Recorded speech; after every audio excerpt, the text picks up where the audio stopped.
The Pixel 10 Pro Fold gets by on great looks, charming software personality, and a more durable build than any other foldable on the market.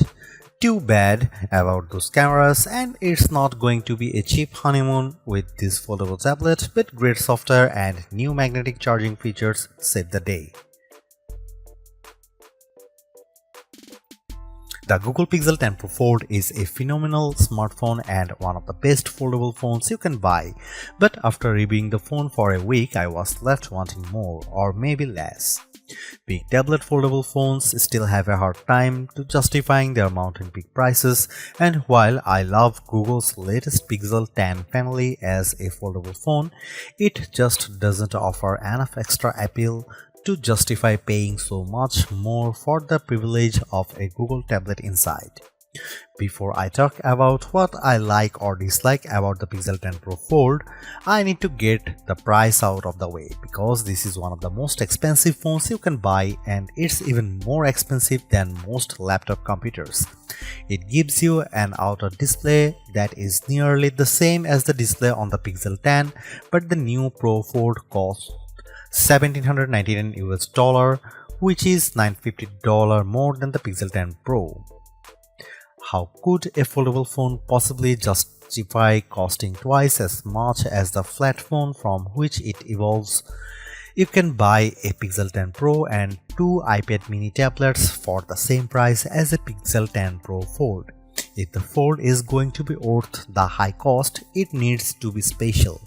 It needs to be better choice than buying a phone and tablet separately. That means it needs to be thin and light, impossibly so. The magic trick of producing a tablet from within your smartphone is dazzling, but it only works if the folded phone is the size of a normal smartphone. Sadly, Google hasn't made the Pixel 10 Pro Fold any thinner this year. It's even taken a step back, while Samsung has blown us away with its super thin Galaxy Z Fold 7. To be fair, the Pixel 9 Pro Fold was the thinnest phone you could buy when it launched in 2024, but this is the year for thin phones, and the new Pixel Pro Fold has been snacking between meals. A foldable phone also needs to do things that a flat phone cannot do. The Pixel 10 Pro Fold doesn't just have a bigger display inside, it also folds in the middle, so you can use the two sides of different functions. You can also use the inner and outer displays as simultaneously. I wish there were a lot more features that took advantage of a unique foldable design, but sadly Google hasn't added much excitement to the Fold over the past few years. Now when you open the camera on the big inner display and take a photo, you will see the pic you just took on the half of the screen with the camera app on the other half. Big deal? Hardly.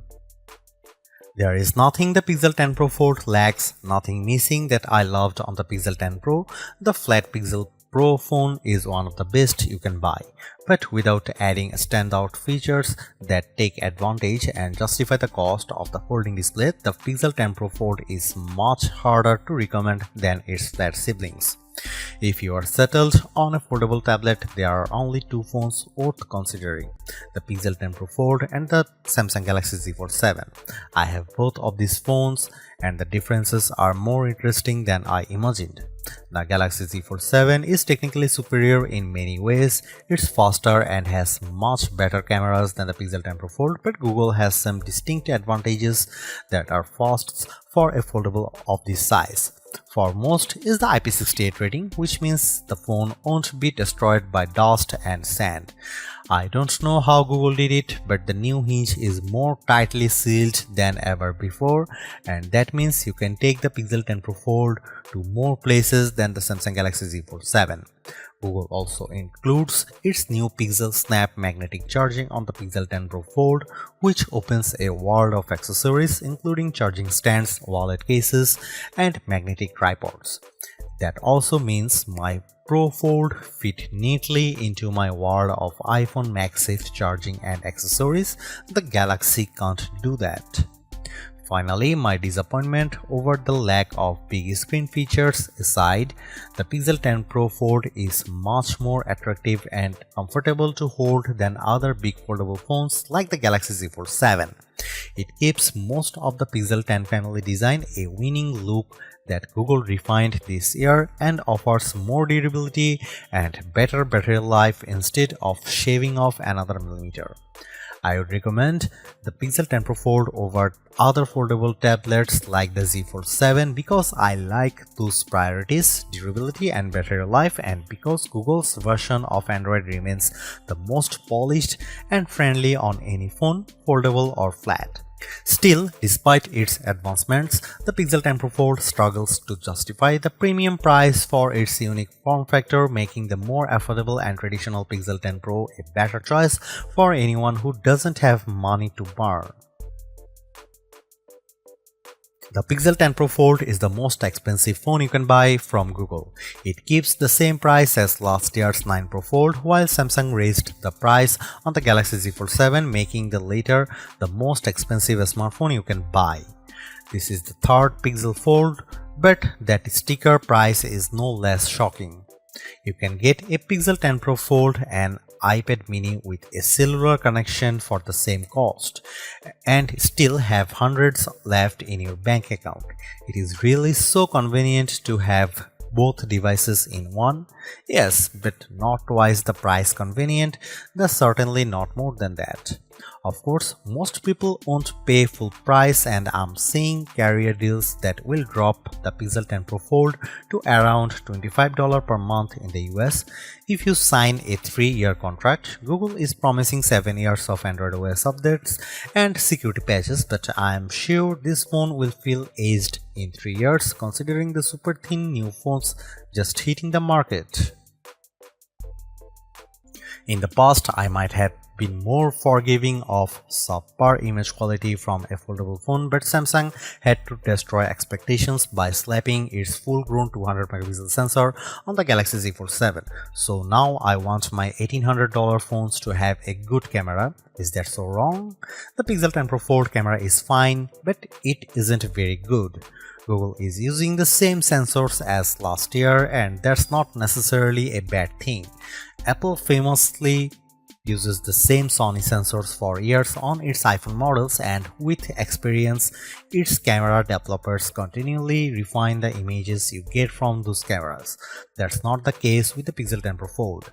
What I like about the Pixel 10 Pro Fold, like the Pixel 9a, is that Google seems to be carefully tuning its cameras so they produce images that all look alike. A photo taken with the Pixel 10 Pro XL will have the same color balance and lighting as a photo taken with the Pro Fold. Zoom in close and you will see the problems. Google is applying a heavy dose of AI enhancements to its photos, so much so that I wonder if every photo from the camera shouldn't come made with AI content credentials. When you zoom in on photo, especially photos taken at night, it looks smoothed out and painted over.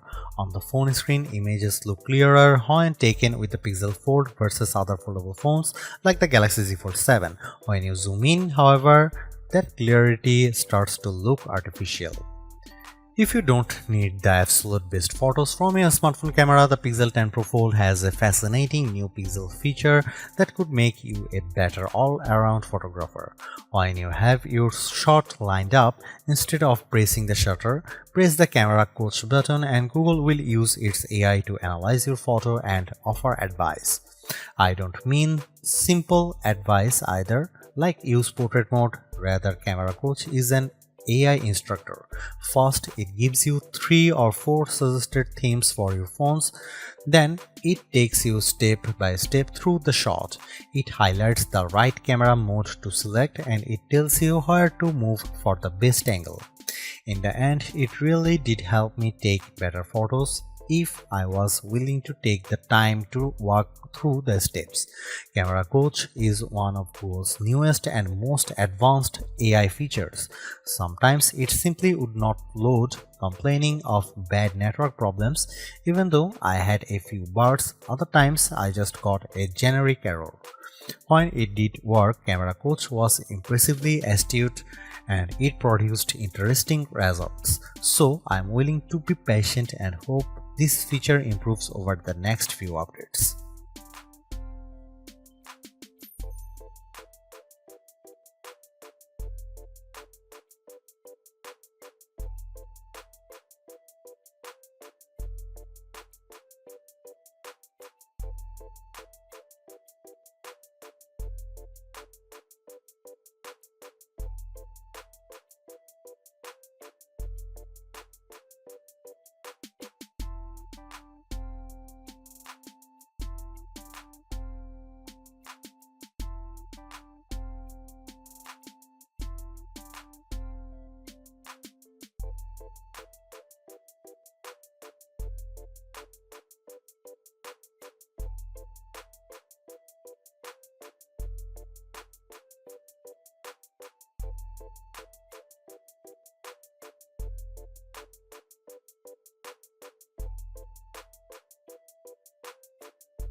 Pixel phones aren't known for top performance, and the Pixel 10 Pro Fold is unimpressive if you rely on benchmark scores alone.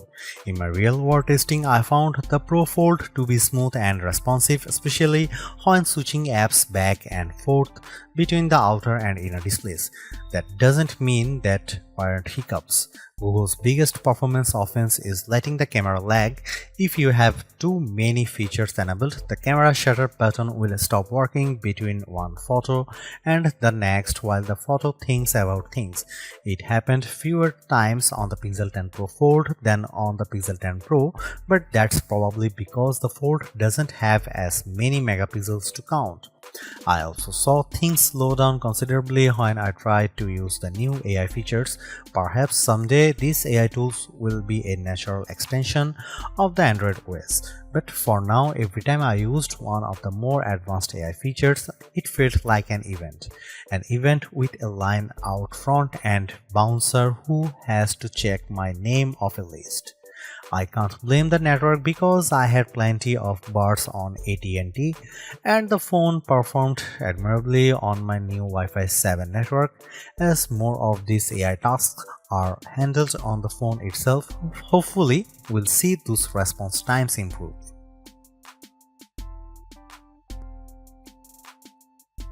I will admit that the battery life isn't a huge priority for me these days, as my home, car and office are littered with wireless chargers, so I am continually topping up my battery. The Pixel 10 Pro Fold makes doing so especially easy with Google's PixelSnap magnetic charging. It's the first foldable that will stick to my iPhone's MagSafe charging gear without a special case.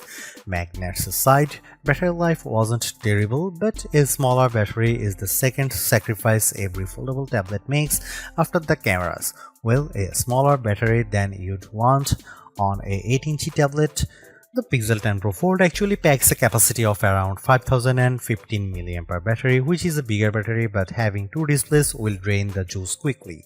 In our lab test, the Pixel 10 Pro Fold lasted 12 hours and 16 minutes. The Galaxy Z Fold 7 lasted only 10 hours and 44 minutes, but the Pixel Fold comes with an ounce more weight and an extra millimeter around the waistline. An Apple iPhone 17 Pro Max is thinner than a closed Pixel Fold, weighs more than an ounce less and managed 5.5 hours extra of battery time, 17 hours and 54 minutes. In fact, in our rundown tests, that's how long an expensive smartphone should last. The Google Pixel 10 Pro Fold is a versatile foldable phone with impressively vibrant displays, a durable design, and better battery life than the Samsung Galaxy Z Fold 7 for $200 less. Plus, I actually preferred the camera quality in many of my test shots. It's just too bad that Google's foldable comes in a relatively thick and heavy device.